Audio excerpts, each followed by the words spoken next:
Namaskar, this is Late Edition. Thanks very much for joining us. Prime Minister Narendra Modi and German Chancellor Angela Merkel visited the German automotive major Bosch's training center in Bengaluru, and during the nearly 2-hour-long visit, the two leaders walked through the Innovation Center and Vocational Training Center.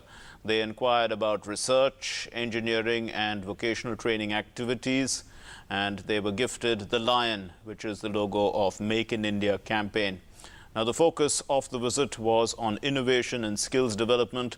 Bosch has been training apprentices since 1961 on the German model of skill development, and to boost Skill India, in fact, it's strengthening its presence in India with an investment of 650 crore rupees this year.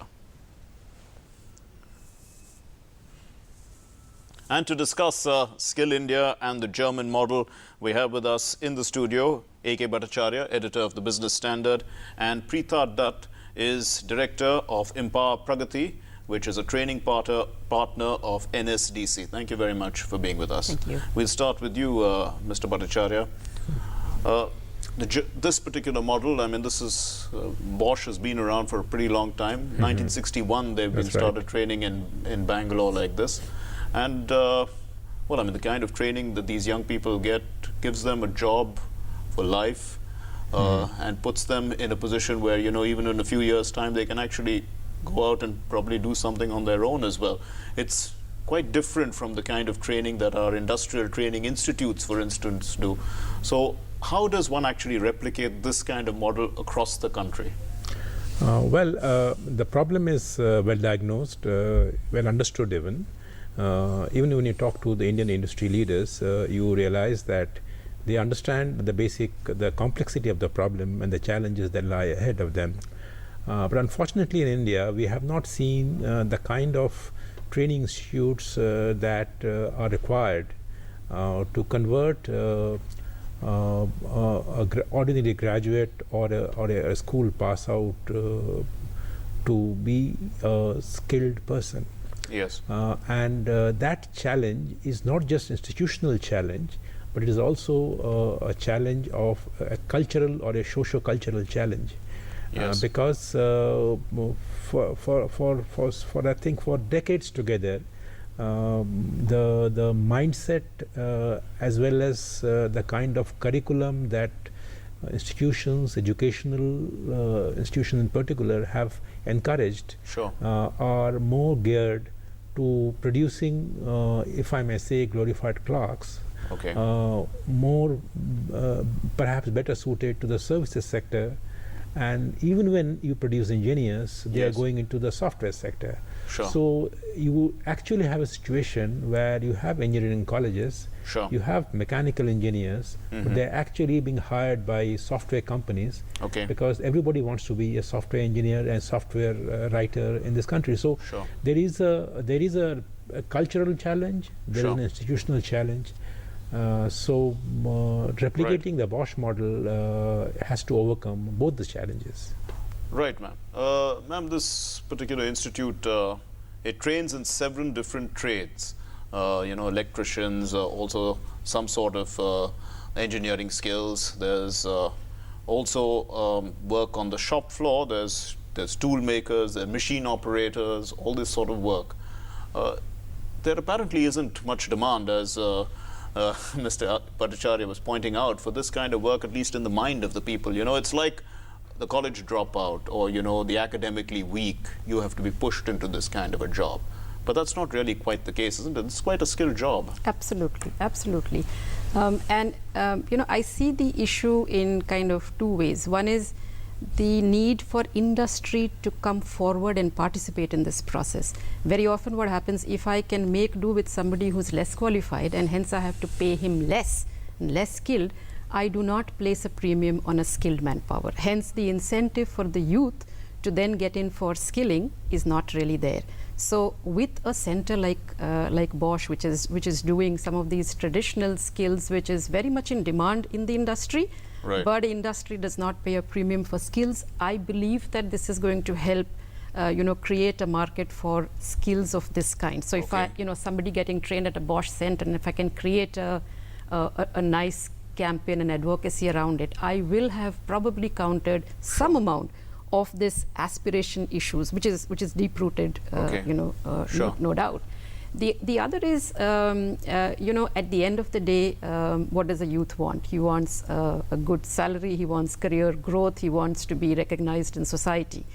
And if that can happen through vocational skilling, I see no reason. I mean, part of the effort NSDC is making, and the fact that, hunar hai, qadar hai, is the slogan which the ministry is embracing widely. To my mind, it'll really help. So to create dignity of labor, Mr. Bhattacharya, I mean, if the payment is higher in these skills or in these professions, because, well, I mean, I've read reports which suggest that people, would rather, even if they're getting paid a decent enough salary in the profession of, let's say, a plumber, they would rather go and do some sort of, office job for half the salary because their status is probably better. Well, you probably hit the nail on the head. I look at this problem slightly differently, and I think the central problem here is one of compensation packages. And the secondary problem, which complicates the primary problem of compensation packages, is the environment that we have created around that basic skill kind of jobs, which is the shop floor job. There are instances where an ITI trained person actually has refused a job in an automobile factory, and he would prefer the job of being a driver for the simple reason that he gets to drive an air-conditioned car. Now, that is the kind of the socio-economic challenges that this country right now is facing. Okay. Now, what has the institution or the industry offered? It has created a contract system where 70% of the auto industry today is hiring contract workers at a salary which is 60% of regular workers' wages. Okay. Now, on the one hand, you have the social problem that you talked about. Yes. On the other hand, you have the compensation packages, which are just not attractive, which are made worse by the kind of contractual relationship that you have allowed to be built in the private automotive sector. Right. Now, that is just one example. So I think if you replicate this in various segments, you will find that even the skills required to produce a CNC machine, he is made to work on a shop floor which perhaps doesn't have the kind of the work environment that he thinks he gets for changing the mobile phone's SIM card, and that he sees qadar in that hunar, but he doesn't see the qadar in the hunar of operating a CNC machine. Right. So I think it's a very complicated thing. It is linked to the compensation package, but also industry's failure to create an environment where a shop floor environment is as attractive for him as the charm of working in an air-conditioned showroom. Ms. Dutt, how do the advanced countries sort out this kind of a problem? Or let's say even China did to some extent, or the manufacturing hubs. How do they sort out this problem? Because people were willing, or maybe there was a demand, and there was also a need, that people felt that I want to do this kind of work. We don't seem to have that. Yeah, partly is what we've been talking about. I think there is a social stigma to being a plumber, electrician, carpenter, CNC machinist. You are not considered, arrived unless you have a degree and unless you have done, a job which is like socially acceptable. Now, in the advanced countries, and we talk Germany and China particularly, this is very much ingrained. Vocational skilling is a part of the, right from school education. In fact, college education and advanced studies is really for those who want to get into serious academics and want to go into that. Since we're concentrating on the German model, can you just tell us how does Germany actually deal with this? Apprenticeship training is the way to get employment and livelihood. You get into academics because you want to get into academics as a career. So you don't need a degree to get a job. You need a vocational skill to get a job. And that's a fundamental difference. Here, it is you have to at least become a graduate or you have to get some degree, because not only will it give you social respectability, but will get you a job. Right. And industry has a very, very powerful model by which apprenticeship is the way to get into careers and the jobs. So, whether it's Bosch they have a or stake Siemens. also, right, ma'am? Because Absolutely. I mean, obviously, if you train your people and maybe you get them to pay a bond that you would work for so many years with us because of that training, it works for them because you get the best skills. Your entry is through that. So unlike here, where like he was mentioning, you can be hired as an outsourced third-party contract worker. Doesn't matter what your skills are. The industry is interested in only reducing the wage bill. Whereas here they have a stake in skilling that person, because ultimately that person is going to be working in that company. So all these German companies have a very healthy. There's another problem I will add to her point, is that there's the issue about growth. Okay. Now, you may be skilled in any through a vocational course, a vocational training, diploma and all that. But you also look at life beyond 10 years, beyond 15 years. Okay. Now, the Indian system is such that if you do not have a graduate or a postgraduate degree, you will hit the proverbial glass ceiling very early in your life, even though you may be vocationally trained and skilled. Yes. And you will hit that ceiling, and you will say the life ends there. Right. So you start as a shop floor assistant, and probably go maybe one notch or two notches higher.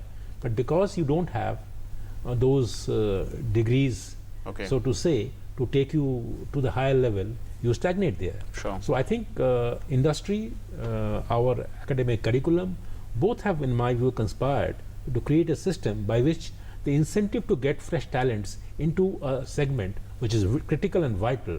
Who doesn't want a good car mechanic? Sure. Absolutely. And in spite of that, you have a situation where people who are skilled, who are good, are not getting in, and they are not getting compensated well. So essentially, you are leading an entire ecosystem is of suboptimalism. Suboptimalism, Ms. Dutt, when we look at the number of ITIs that are around, and also, well, the number of basically institutes that are doing this kind of industrial training, are they actually imparting the skills that industry wants, is the question, and are they employable? Apparently, some survey says that 2 out of 3 are employable, but even when they are employable, they need to be trained further. So not like the Bosch model. Perhaps, the Bosch model, they are employable and pretty good. I'd be very honestly surprised if even if 2 out of 3 are you saying, that's like very, very, very, very optimistic. I would say 1 out of 10 probably are employable.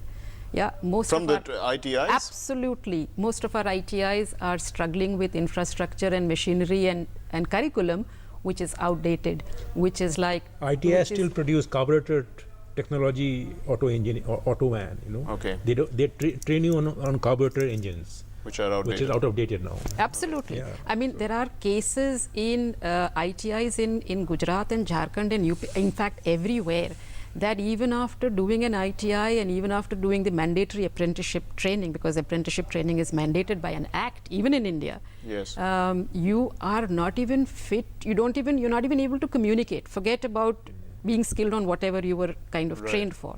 So not only do they have outdated equipment and curricula, they don't even train you or skill you to essentially get into a job, and that's a whole lot of life skills.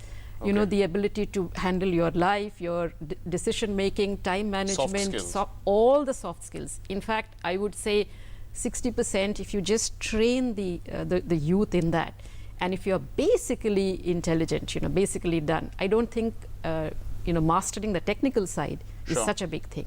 So if you ask me, ITIs need a whole revamp, and if the Bosch this thing can inspire some bit of cross learning, would be great. Mr.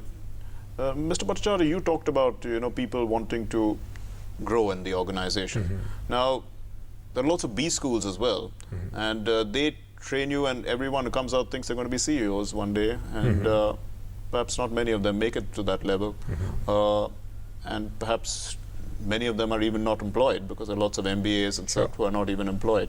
So if there is a model where a lot of them can actually take up some sort of skill development as well, and then become managers of, units that require these skills. Wouldn't that be some sort of way forward? Well, yes, that would be considered a way forward, but the real challenge is to have a system in which a young man who is entering a profession or a discipline sees a career path for himself or herself. Unfortunately, what would be a career path for an ITI trained person? That's not a degree that can get you far. You must be equipped to handle your life. Right. You must know what are good manners. You must be able to communicate well, talk to your client, talk to your business partners, associates, everything. But do you need to study a whole lot of other things which you don't need to actually use being a carpenter? Fair Unfortunately, the focus is completely diffused there. So I think we need to change curriculum, upgrade our institutes, and make sure that the career path is clearer, and it is not linked to you not being a graduate. Mr. Who does this? Would industry play a big role? Because at the end of the day, you're going to be employed in industry, and they have a certain set of requirements which maybe the person they're employing doesn't quite have. So if they tie up with these institutes itself, and say that we require this, and we pay this, and we work out some sort of a thing where at least the requirements are coming in from industry, does that work? Not only does it work, it's something that's already beginning to happen. Okay. So under the ministry, for example, for the first time you have sector skill councils, and it's the industry that has come forward along with the relevant academic body or the other stakeholders to create what they call the national occupational standards. And jobs that do not require a graduate degree can do with minimum even class 5. But you require a whole set of technical competencies. Technical, I don't mean ITI kind of competencies, but even specific job-related competencies. So, for example, for a home health aide, which is a bedside patient attendant, which is like, let's say, a little higher than an IA, you do not require anything more than a class 5, 6 educational level, but you require a whole lot of skills. Now that skills is being made into an occupational standard, and the industry has ratified them. So we have at this point of time in the country an important primary requirement to even talk about Make in India. What kind of Make in India will it be if you don't have trained, skilled personnel? If I try and play the devil's advocate and say, why should industry be investing in all this? Okay, I am the stakeholder, and I know, but at the end of the day, people in other countries, the universities are pretty good. People come out with good degrees. You wouldn't think that? German industry invests. The German model. This is much better than your corporate social responsibility, in my view. This is investing in your own future. Okay. So it's got every paisa that is spent in this kind of initiative will actually be paid back to industry with rich dividends. So I don't think industry should actually Would I get a tax benefit? I don't think everything should be linked to a tax incentive. I think industry gets a lot of other tax benefits. Actually, they should be phased out over a period of time, and overall corporate taxes should come down. But on the question of training people, I think industry has a big stake. Sure, and I don't think it should hesitate in involving itself in making and creating a better environment. And look at the brand value it's creating. Absolutely, ma'am. But let's take it at a higher level as well. Let's say the IITs, and they too funded by the government. But if you have the corporate sector, which requires people at that level as well, try and funding programs, because even there you may be learning, you get the best intellect, but you may be learning things that are completely out of date. To change the curriculum for the future, because we know that our engineers come out and then they go abroad, and and then they do wonders there, which is what we just saw when the Prime Minister went to the US, and he met a whole lot of CEOs were of Indian origin, and they were running all the top companies in the world. So things like that, they can happen here as well. True. You think that the industry should be interested in supporting programs of the IITs? I'm sorry. If Sundar Pichai and Satya Nadella happened, it didn't happen because of the US environment. It happened because of the US environment. So it's important to not only create the right curriculum, the right educational environment, the right kind of industry support, and industry and education institution kind of a collaboration, but also creating the environment which can produce a Nadella or a Sundar Pichai to take charge of those companies. So I think to take credit for that they are the Indian product, so therefore they're lauding will perhaps be But did they have their basic education in India? Of course they did. Yes. But then they grew in that environment. Sure. And the environment was the ecosystem was conducive to such growth. And I think we need to replicate that here. That's true. This is maybe taking us aside from the topic, but you know what actually happens is that the people who go from our top institutes to those countries excel. And they are probably better than those from the other institutes over there. But why does that happen? Because there must be something right in our system of education. Let's look at the competition per se. To get into IITs, you anyway have to be a topper or a rank holder. So you're anyway, separated from the rest of the crowd. You are the cream who's getting into that system. So already there is a sense of competition that has got you there. Sure. But having said that, for every IITian who shines abroad, there are several of them who may be just there without reaching up to the top. But it's that nurturing environment whereby it's possible to experiment, possible to can that be done and at the lower levels as well? Absolutely, absolutely. And I think industry has a big role to play, because if I can just be a little more long-sighted and not be short-sighted on this, I think the returns are enormous, because if you calculate just the ROI on this, it makes sense to invest in the skilling rather than hiring Mr. Bhattacharya, let's look at the Bosch model itself. Now, a number of these people who get trained by them, they go to Germany. And they're exposed to different, and now that Bosch has training centers across the world, they have an exchange program, where people come from different parts and That's they right. go. That's right. And it's exposing them to different parts of the world. So Yes, I mean, absolutely. it's only not the high-end people who will actually go and see these things. Is that possible for other companies to do things like that? Well, it is possible, and I think that there is. I would say it's an issue with the attitude towards training and retraining in India's corporate culture, and I don't think that the attitude towards training and retraining is what is desirable.